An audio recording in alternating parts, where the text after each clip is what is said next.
Taste the Daily. Villupuram மாவட்டம் திண்டிவனம் அருகே திமுக அரசை கண்டித்து மரக்காணம் கிராம மக்கள் சாலை மறியலில் ஈடுபட்டனர். பெஞ்சல் புயல் காரணமாக விழுப்புரம் உள்ளிட்ட மாவட்டங்களில் குடியிருப்பு மற்றும் வயல்களில் மழைநீர் புகுந்து கடுமையான பாதிப்பு ஏற்பட்டது. இந்த நிலையில் பாதிக்கப்பட்ட மக்களுக்கு 2000 ரூபாய் வழங்குவதாக அறிவிக்கப்பட்ட நிலையில் ஸ்டாலின் அரசு நிவாரணம் வழங்குவதில் பாரபட்சம் காட்டுவதாக பொதுமக்கள் குற்றம் சாட்டினர். இதனை கண்டித்து சாலை மறியலில் ஈடுபட்ட பொதுமக்களை போலீசார் தடுத்து நிறுத்தியதால் தள்ளுமுள்ளு ஏற்பட்டது. பொறுமக்கள் இருக்கணும், ஓட்டு போடணும். ஆனா எங்களுக்கு வந்து வேலை எந்த நிவாரணமும் செய்யாததுக்கு எதுக்கு சார் எங்களுக்கு? அப்ப மக்களுக்கு நாங்க மக்கள் இல்லையா? அப்ப எங்க ஏரியாவுக்கு வந்து ஓட்டுன்னு கேட்காதீங்க. எங்க ஏரியாவுக்கு வந்து இது வரைக்குமே கவுன்சில் வரல சார். இது வரைக்குமே ஒண்ணுக்கு 3 வருஷம் ஜேசிபி வச்சு நாங்க பள்ளம் எடுத்து விட்டு தண்ணி வடிகட்டி விட்டா இது வரைக்குமே யாருமே வந்து எங்களை என்ன எதுன்னு கேட்கவே இல்லை சார்.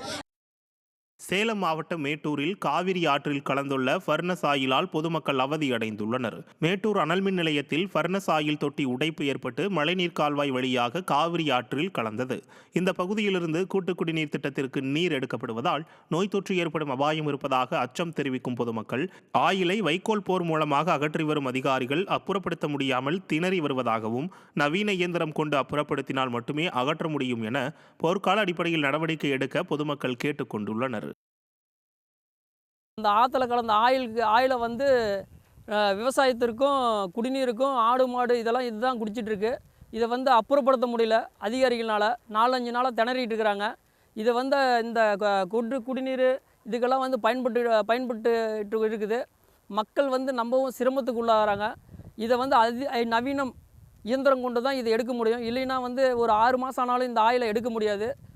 திருப்பூர் மாவட்டம் உடுமலைப்பேட்டை ஆர்ஜி லேஅவுட் பகுதியில் உள்ள வெஞ்சமடை குளத்தில் நடைபெற்று வரும் சீரமைப்பு பணிகளை விரைந்து முடிக்க வேண்டுமென பகுதி மக்கள் வலியுறுத்தியுள்ளனர். குளத்தை சுற்றிலும் காங்கிரீட் மற்றும் கற்களை அடுக்கி கரை அமைக்கும் பணிகளும் பூங்கா நடைபாதை உள்ளிட்ட பணிகளும் நடைபெற்று வருகிறது. இந்த நிலையில் வெஞ்சமடை குளத்தில் நடைபெற்று வரும் சீரமைப்பு பணிகளை விரைந்து முடித்து பயன்பாட்டிற்கு கொண்டுவர வேண்டும் என அப்பகுதி மக்கள் வலியுறுத்தியுள்ளனர்.